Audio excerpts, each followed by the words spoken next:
ከመጀመርሽ በፊት በምን ሙያ ላይ ነበርሽ? ስራ የለኝም ነበር። ከዛ በባለቤቴ ነበር የምንተዳደረው። ልጄንም እኔንም ማስተዳደር አይቻልም በአንድ ሰው ተሰርቶ። ያው በቅጥር ነው ተቀጥሬ የምሰራው። ድካም አለው።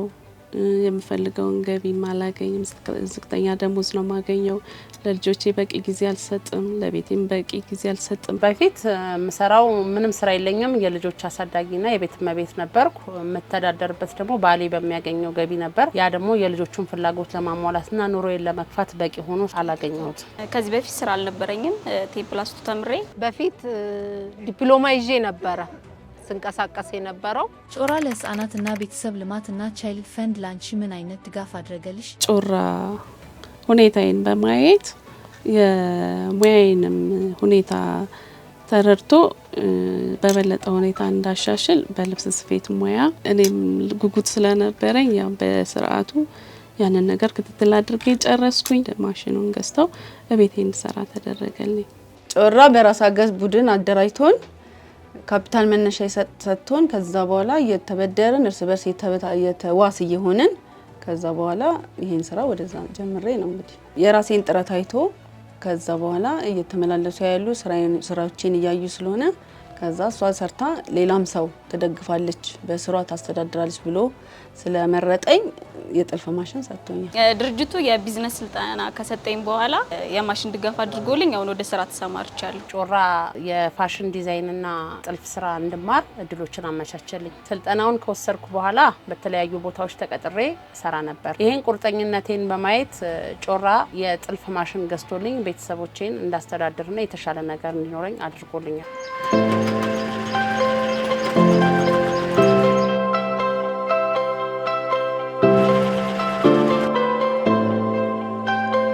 ድጋፍ ከተደረገልሽ በኋላ ምን ለውጦችን አገኘሽ? ለውጥ ደግሞ በጣም ነው ያለኝ ነው አሁን እግዚአብሔር ይመስገን። በፊት የቤት እመቤት ነበርኩኝ። አሁን በስራ ዓለም ላይ ሲሆን ደግሞ የበለጠ ባለቤቴንም ልጄንም የምንፈልገው ነገር የራሴንም ፍላጎት እያሟላ ተጨማሪ ለ5 ሰዎች የስራ እድል ፈጥሬያለሁ። ለ2 ጠላፊና ለ3 ሰፊዎች። ይሄ ስራ ወቅታዊ ነው፣ በዓልን ያማከለ ነው። ስለዚህ በዛን ወቅት በቃ እንትን ይላል። በወር ያው እስከ 10 ብር አገኛለሁ በአማካኝ። ጮራ ገዛ ለውጥ በእኔ ላይ ካየሁት ከህይወቴ ልምድ ማለት ነው። መጀመሪያ ብዙም ማባከናቸው ጊዜያትና የኑሮ ሁኔታዬ ለውጦልኛል ብዬ ለመናገር እችላለሁ። ያም የሚሆነልኝ ማሽኑን አግኝቼ የቤት በመስራት ነው። ሁለተኛም ነገር ደግሞ ልጆቼን በስርዓቱ እንድንከባከብ፣ ሶስተኛም ነገር ደግሞ ኢኮኖሚካዊ ነው። በመጀመሪያ ተቀጥሬ የምሰራውና አሁን በራሴ ስሰራ ብዙ ለውጥ አለው። ብዙ ክፍተቴን ሸፍኛለሁ። ይሄ ድጋፍ ከተደረገልኝ ጀምሮ ስራዬን በታታሪነት እየሰራው በየወሩ ቤተሰቦቼንም ቤት ኪራይም እየከፈልኩ ልጄንም እያስተማርኩ ቁጠባ አንዳንድ ሺህ ብር ግፋቢል ወይ 500ም 300ም አቆጥባለሁ። ራሴ ላይ ያመጣሁት ለውጥ ደግሞ በፊት ስራ አልነበረኝም። አሁን ላይ እንደ ወጣት ስራ አግኝቼ እየሰራው እገኛለሁ።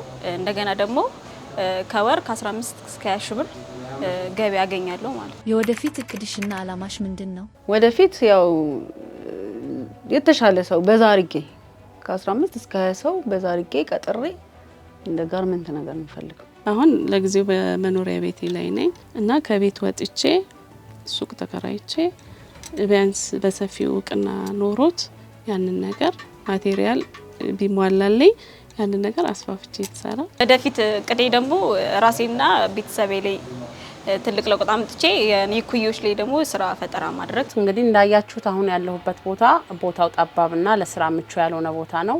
የወደፊት ህልሜ ደግሞ የተሻለ ቦታ ኖሮኝ የተሻሉ ማሽኖች ጨምሬ እኔንም ቤተሰቦቼንም በጥሩ ሁኔታ የማስተዳደር ህልም አለ። ወደፊት ሰርቼ ትልቅ ካምፓኒ ከፍቼ ለመስራት ቤተሰቦቼንም ሌሎችም ሰራተኞችም ለማስተዳደር እፈልጋለሁ። የምታስተላልፊው መልእክትና የምታመሰግኘው አካል ካለ? ከዚህ ሁሉ እንግልት ወጥቼ በስራዬን እንግዲህ በተሻለ ሁኔታ እንድሰራ ያደረገኝ ጮራ ለህፃናት እና ቤተሰብ ልማት እንዲሁም ቻይልድ ፈንድ በጣም አመሰግናለሁ።